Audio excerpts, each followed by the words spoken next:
Hoje, grande parte dessa cadeia da reciclagem é informal. A média mundial do tratamento térmico por meio da combustão chega a 11% mundial e o Brasil é 0%. Não cumprimos as metas e agora precisamos nos preocupar com a proposta em termos todos os lixões acabados até 2024.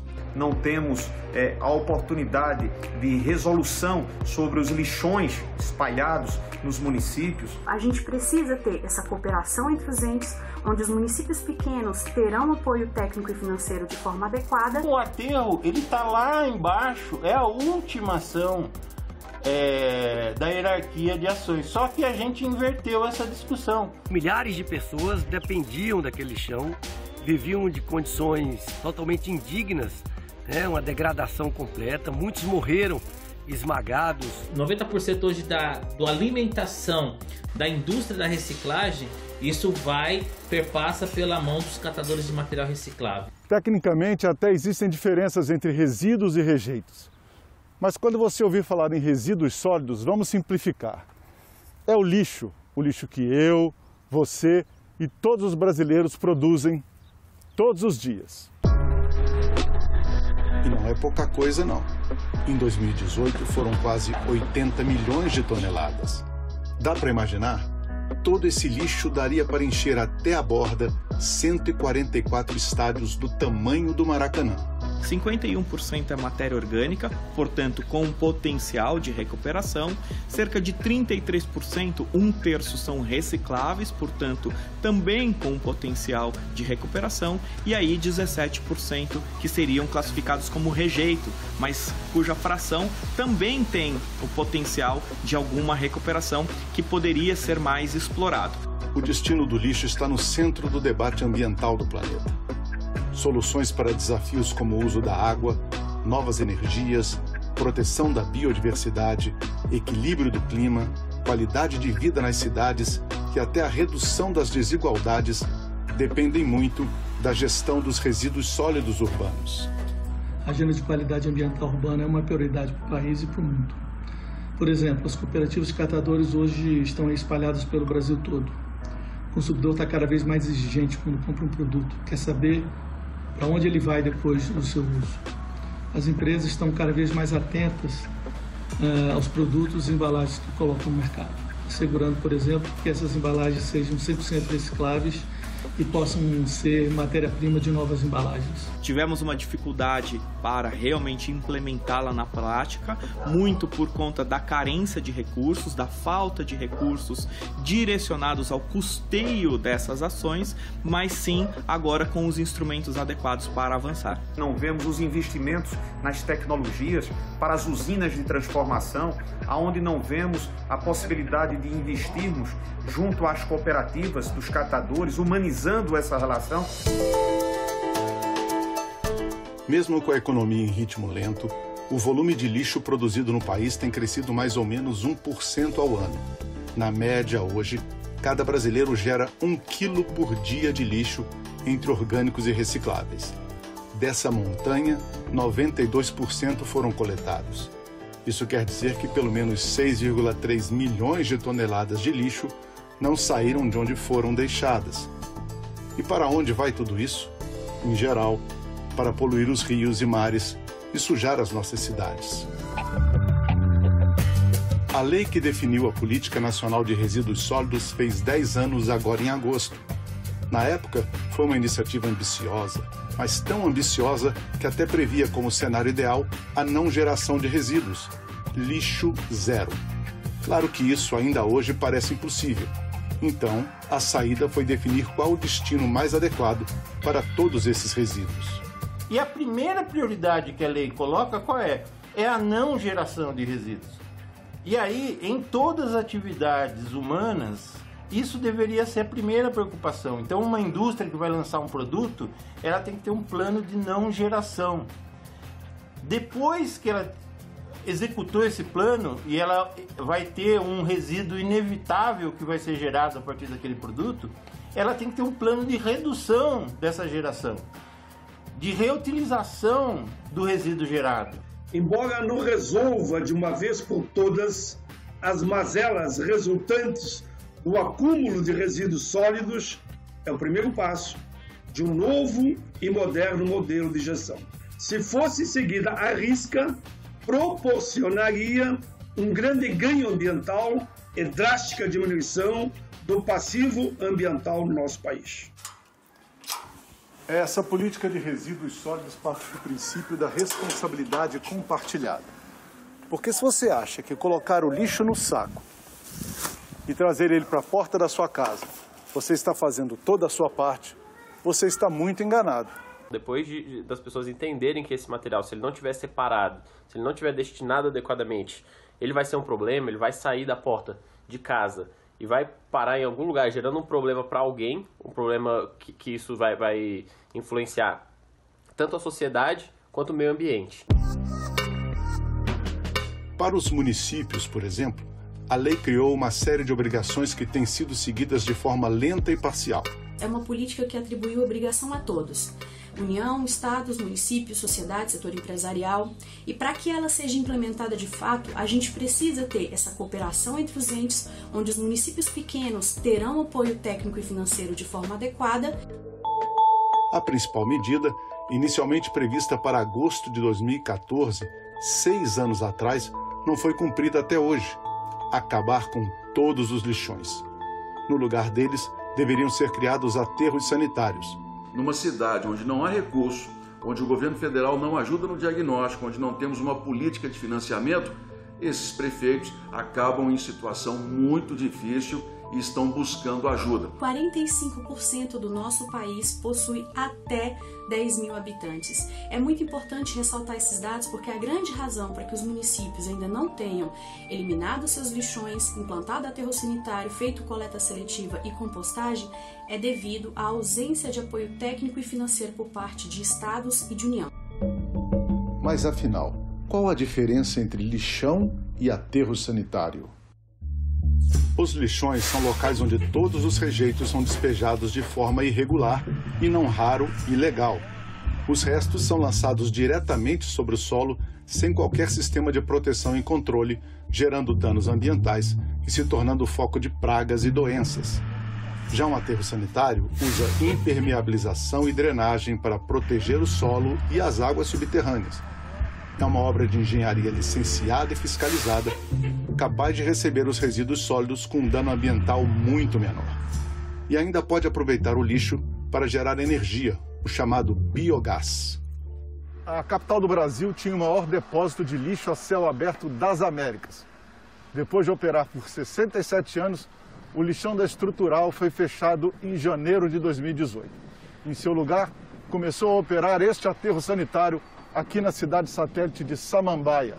Desativar um lixão da proporção como o lixão da Estrutural, o segundo maior do mundo, era algo muito complexo. Ali, milhares de pessoas dependiam daquele lixão, viviam de condições totalmente indignas, uma degradação completa. Muitos morreram esmagados por caminhões, pelos tratores. Hoje esses catadores trabalham em centrais de triagem, com todos os equipamentos de proteção individual, com toda a tecnologia e certamente estão produzindo muito mais, ganhando muito mais do que ganhavam anteriormente em condições muito melhores.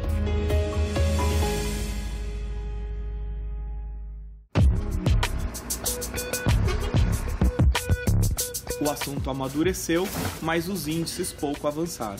Não podemos mais discutir a forma de implementar, mas sim como avançar na prática numa velocidade mais acelerada. O debate, a consciência sobre o problema da gestão de resíduos, ela se disseminou no Brasil. Então, a gente tem muitas empresas, gestores públicos e até famílias preocupadas com esse tema e tentando descobrir caminhos.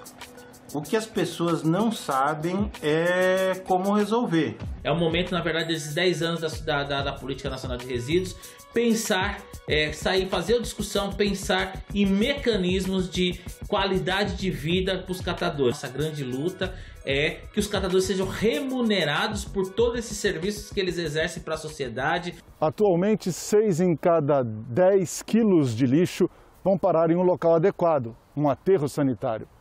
Mas isso também quer dizer que pelo menos 30 milhões de toneladas por ano vão acabar em locais totalmente inadequados, como os lixões e os chamados aterros controlados, que também são uma ameaça ao meio ambiente e às pessoas. O ideal, claro, não é encher um aterro sanitário de lixo. Para resolver o problema, a base escolhida pela política nacional foi a reciclagem. Desde a criação da lei, o Brasil deu importantes saltos no reaproveitamento de seu lixo. Mas ainda temos um calcanhar de Aquiles: a pequena abrangência da coleta seletiva, que prejudica muito a meta de incentivar ao máximo a reciclagem. Os últimos números apontam que apenas 1 em cada 5 municípios tem coleta seletiva. Somente 17% da população vive em locais onde o lixo é recolhido separadamente entre orgânicos e recicláveis. Esse serviço existe praticamente só no Sul e Sudeste. 87% das cidades com coleta seletiva ficam nessas regiões. Essa solução não é para todo mundo, é uma solução muito cara. Então, a imensa maioria dos municípios brasileiros sente-se perdido, porque ele nunca vai ter recursos para fazer o seu próprio aterro. E não sabe o que fazer. Temos aumentado consideravelmente o percentual de embalagens retornáveis, seja de vidro ou de plástico. Essas embalagens são a garantia de que as empresas farão sua recuperação após o uso, fechando o círculo da logística reversa, assegurando o que chamamos hoje em dia de economia circular.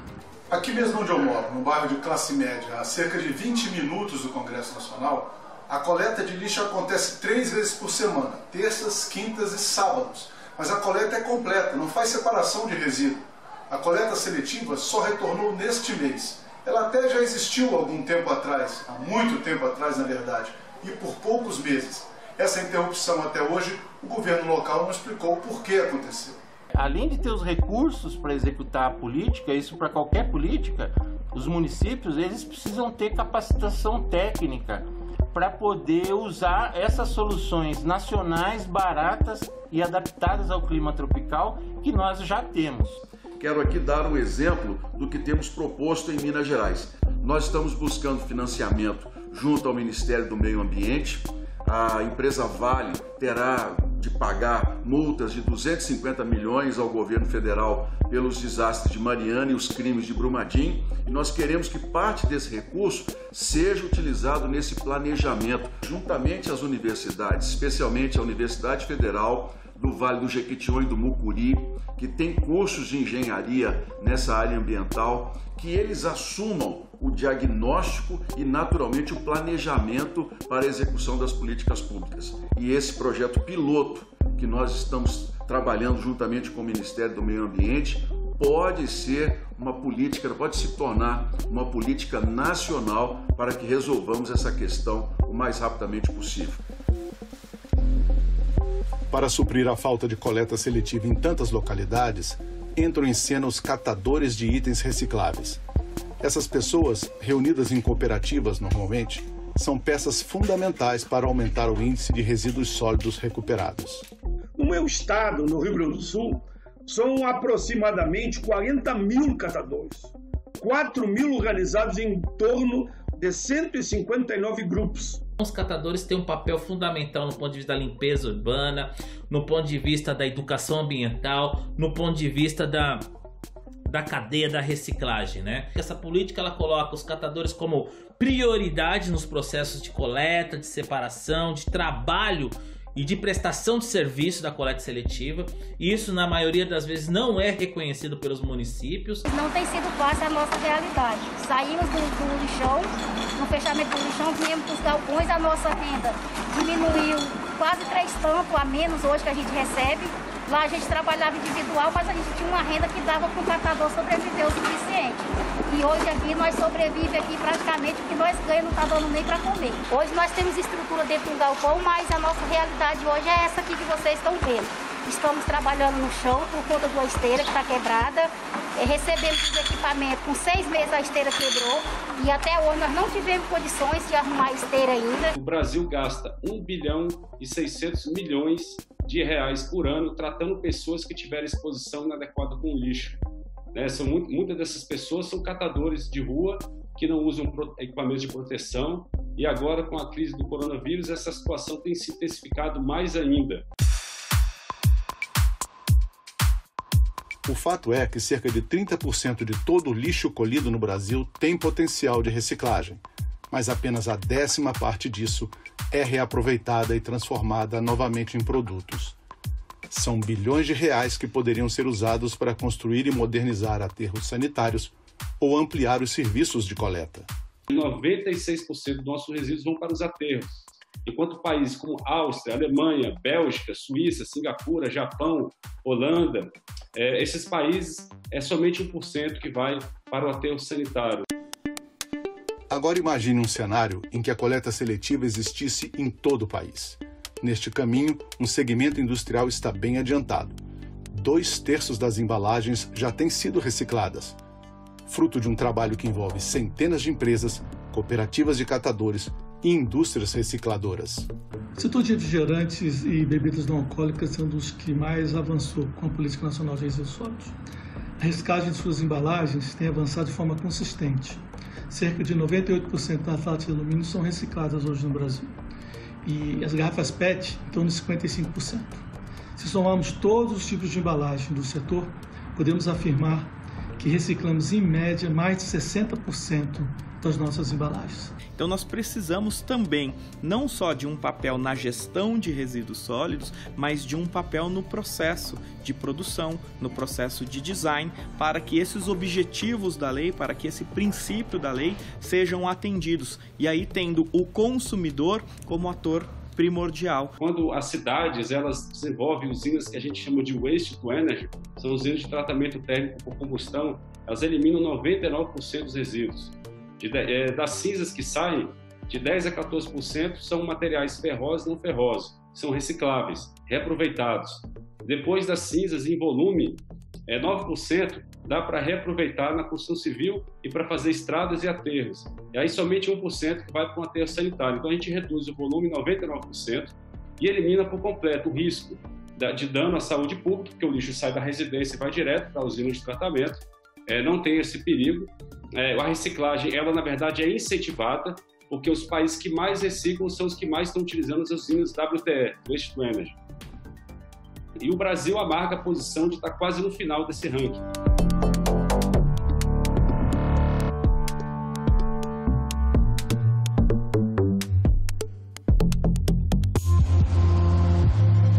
Esses últimos 30 anos mostraram que, de fato, muitos países focaram as suas atenções.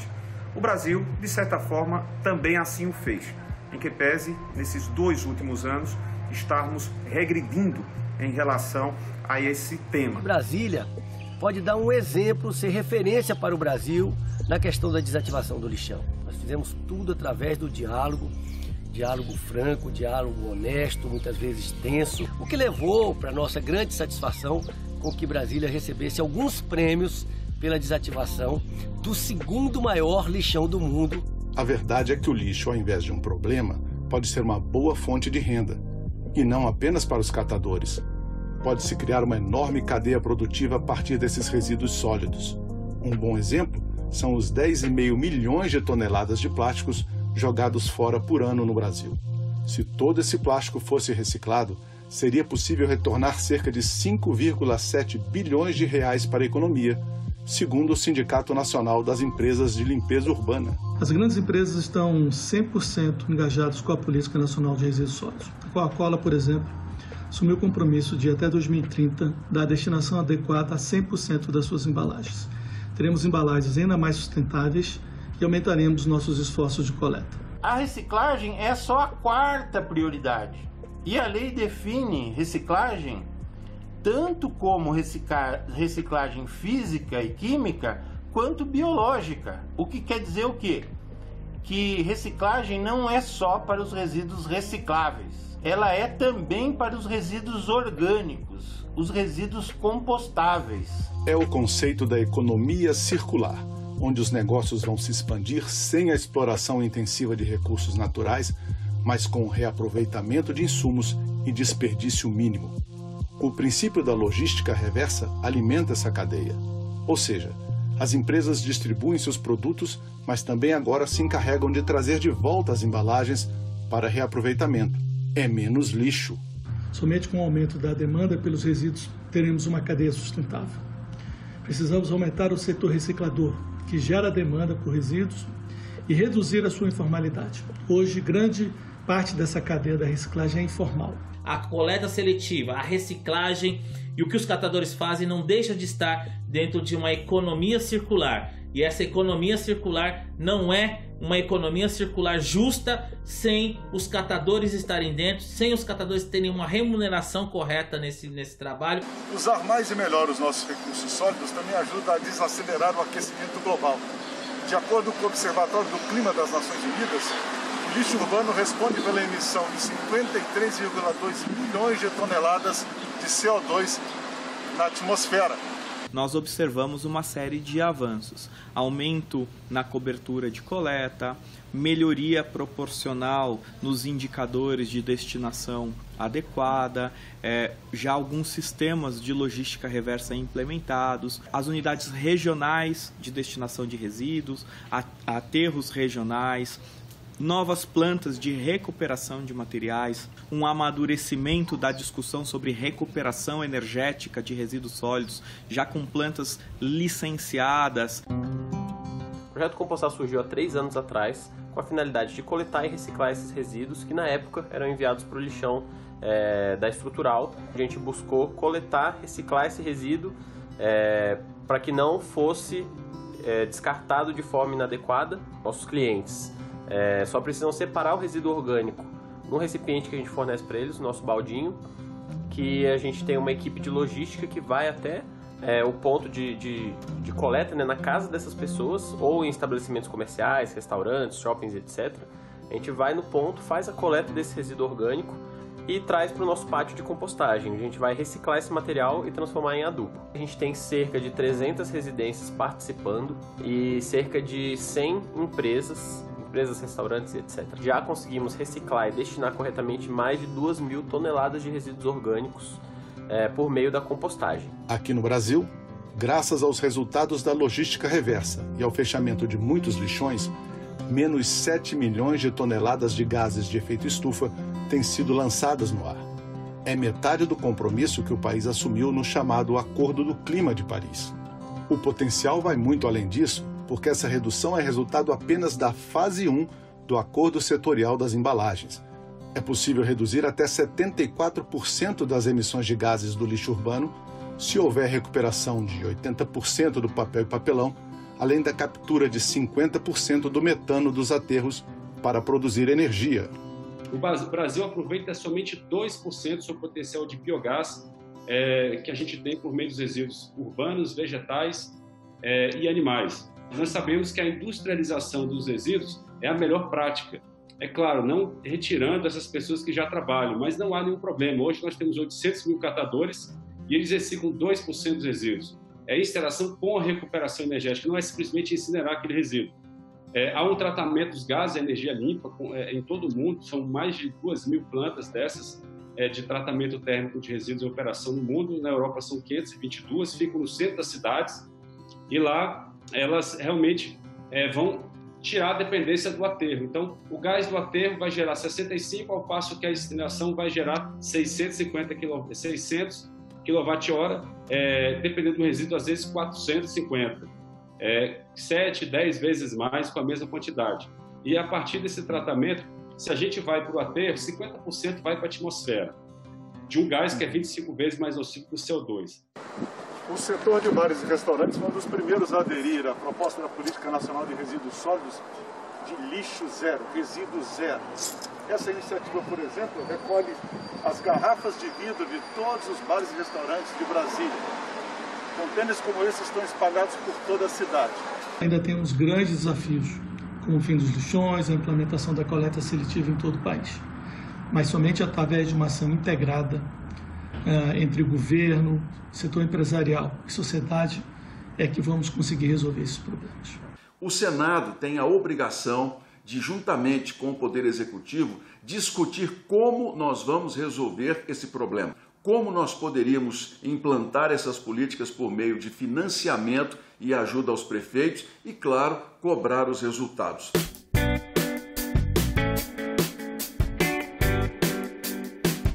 O Ministério do Meio Ambiente propôs este ano o lançamento de um Programa Nacional Lixão Zero, que já recebeu a adesão voluntária de gigantes dos ramos de alimentos, bebidas e higiene, como Ambev, Kaiser, Nestlé, Coca-Cola, Tetra Pak e Unilever.